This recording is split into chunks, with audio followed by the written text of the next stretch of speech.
Hello, this is High Templar with my new Total War Warhammer mechanics video, and today we'll be talking about cavalry formation. And this video was created with the help of Vupsin from Barbarian Breakfast channel, so check them out. Anyhow, the formation that you are taking is as important with cavalry or even more important than with infantry, and I will show you why.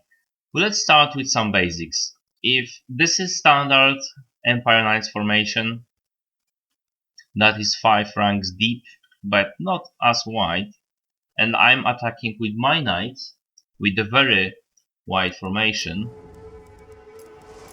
On the charge itself, those guys will lose, and they will keep losing.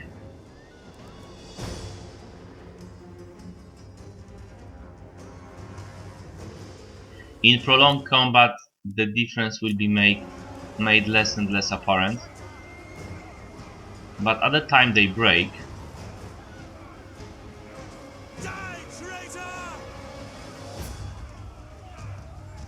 can't break.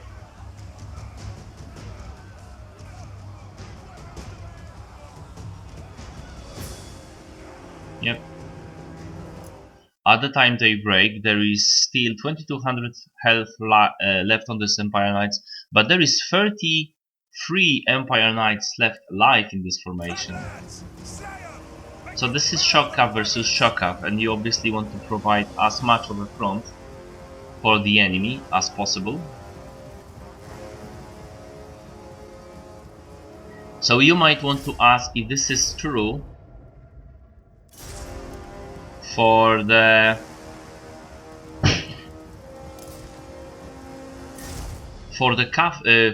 shock calf against melee calf, because if shock calf has such a good charge bonus, maybe you want to provide as narrow bonus as possible to make them not hit you as much and then go into prolonged battle. Now that was true for Rome, and I believe Attila also, when you did wanted to just go into the general brawl with those units with as narrow as possible and then fight them if you were facing a shock cap. So here, very narrow formation for those Blood Knights, melee calf against this not Blood Knights but Chaos Knights. Chaos Knights versus Chaos Knights with lances, narrow formation against white, and you can see not only white formation losses lost on the charge, no surprise there, and very high losses on both sides. However, the narrow formation also is losing on the charge. Firstly, it wasn't so much, but then this unit was wrapped around. And that Chaos Knights with Lances still got the charge bonus, and as you can see, they are winning.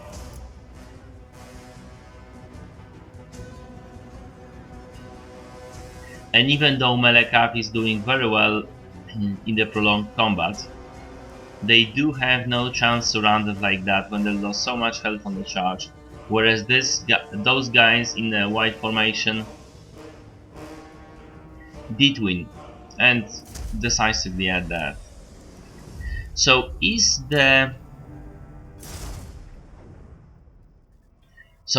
the white formation always the choice for the cavalry? Not really, but let's just review other cases which you might find on the battlefield. And here this is Empire Knights versus Great Weapons. Those guys cost 900, this single unit costs more, and they are armor piercing, which is perfect against high armor of Empire Knights. And I will be attacking with normal formation and white formation.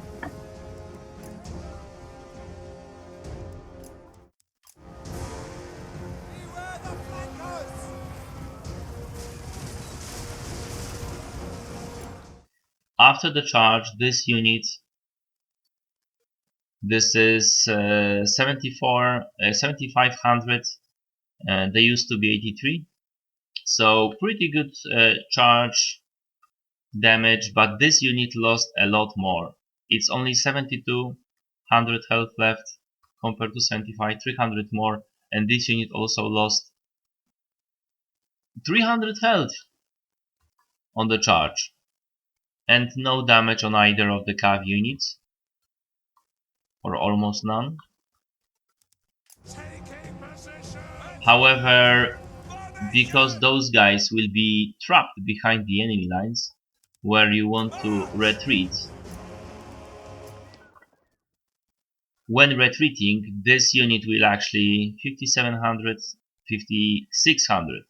So there is one 150 difference in the losses on those units. However, this unit is beaten pretty badly. It's 67 at the end of the charge and 78 compared to 73 and 83. So this unit without losses at all. This unit lost, well, several hundreds, and pretty big difference on those units. So next charge, I won't be doing a perfect next charge for some reason with this unit, but still, by the end of the cycle, it would be pretty obvious that this unit is dealing way more damage, but also receiving way more damage.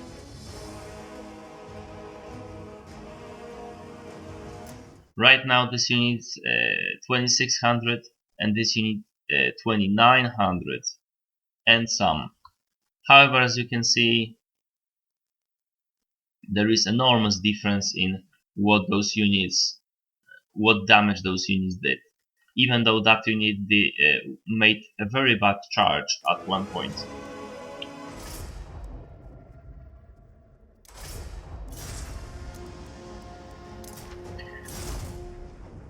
So let's put 2 units of zombies in front of those guys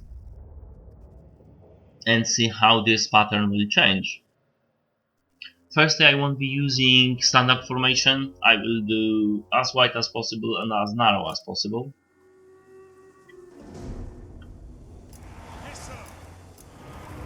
If you want to break through your enemy, break through the blocking unit, sometimes somebody will put zombie, sometimes somebody will put spear unit that is very wide formation because they are only there to stop the charge, and they will stop the charge. This is unless you do this. So this is very narrow formation of right guard, plowing through. You see how those ranks plowed through the zombies, and now I'm changing attack order straight into the graveguards.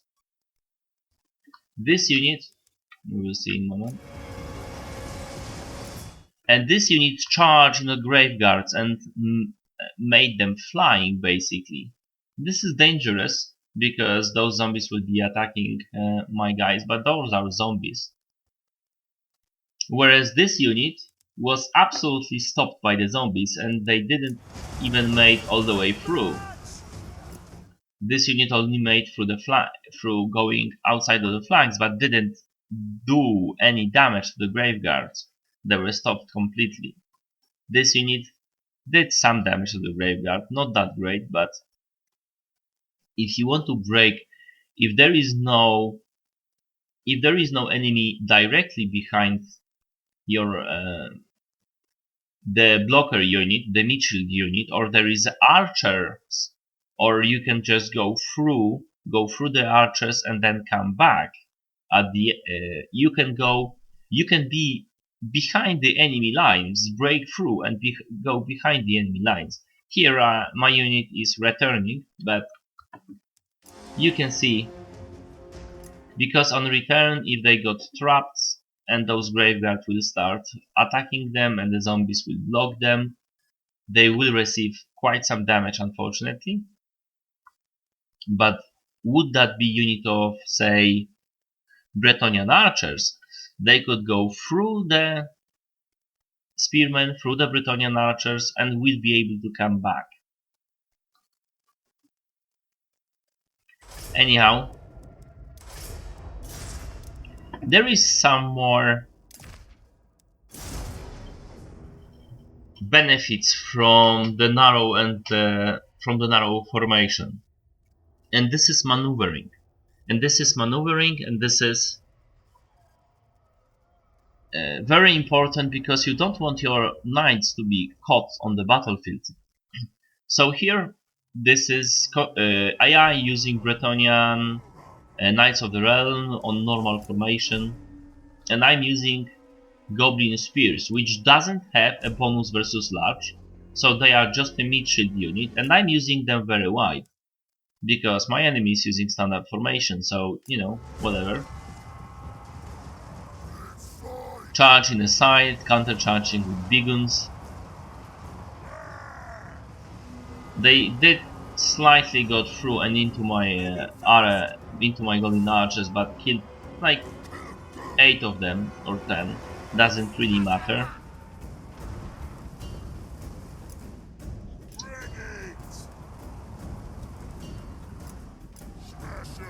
Again, didn't get a good charge, my units are blocking them fairly well. For the second charge, the Goblin Spears still hold, and I can attack them with Biguns, and as you can see, the Biguns suffered no losses here, single unit lost here, whereas Knights lost already 4 men and lots of health. No health pretty much lost on the Biguns. And this is the fight the Empire Knights will most definitely lose. Even though the Goblin Archers only do a single armor piercing damage, and those guys have 100 armor, they will lose.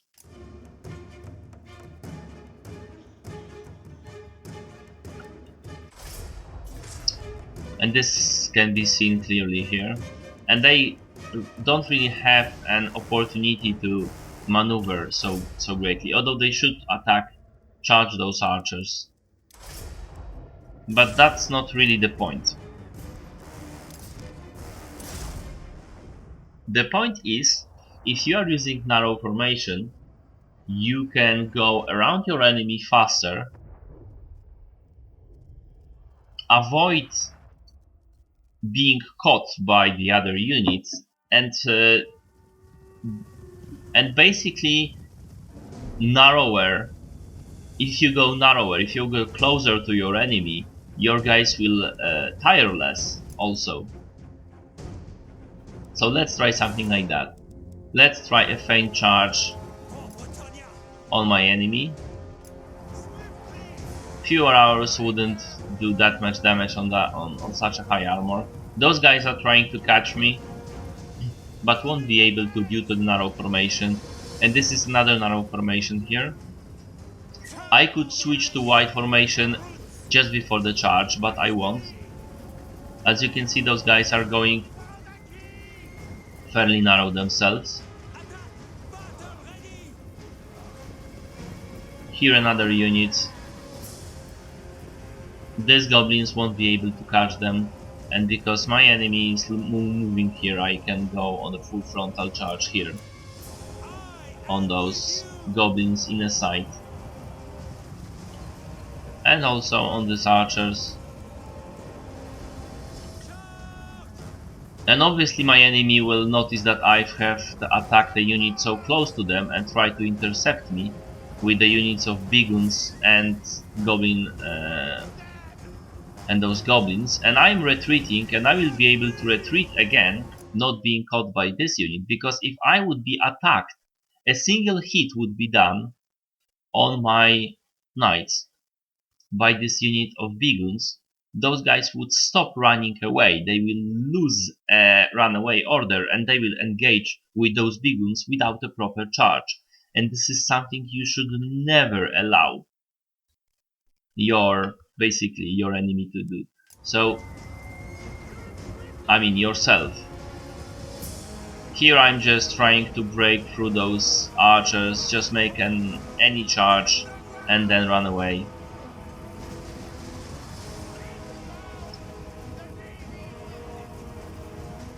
Doesn't really matter, I will suffer some losses.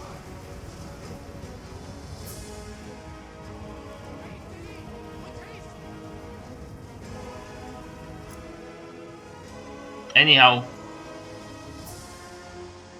with a narrow formation I am able to maneuver much better on the battlefield. This is your standard charge. I wanted to break them as fast as possible, so I switched to wide formation.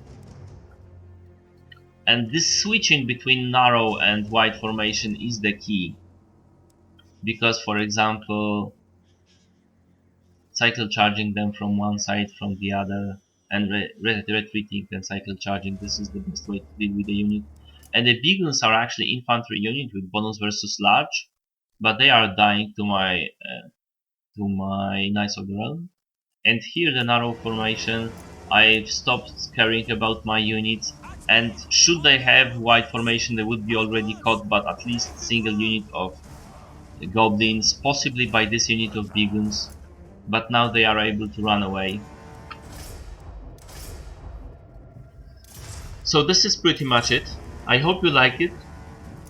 If you did like it, press like. If you want to comment, please leave a comment. And I also would like to recommend my other Let's Plays and my mechanics videos in Total War Warhammer, but also some other games I do play. So thank you for watching, hope you like it. If you did, press like, comment if you will, and see you later.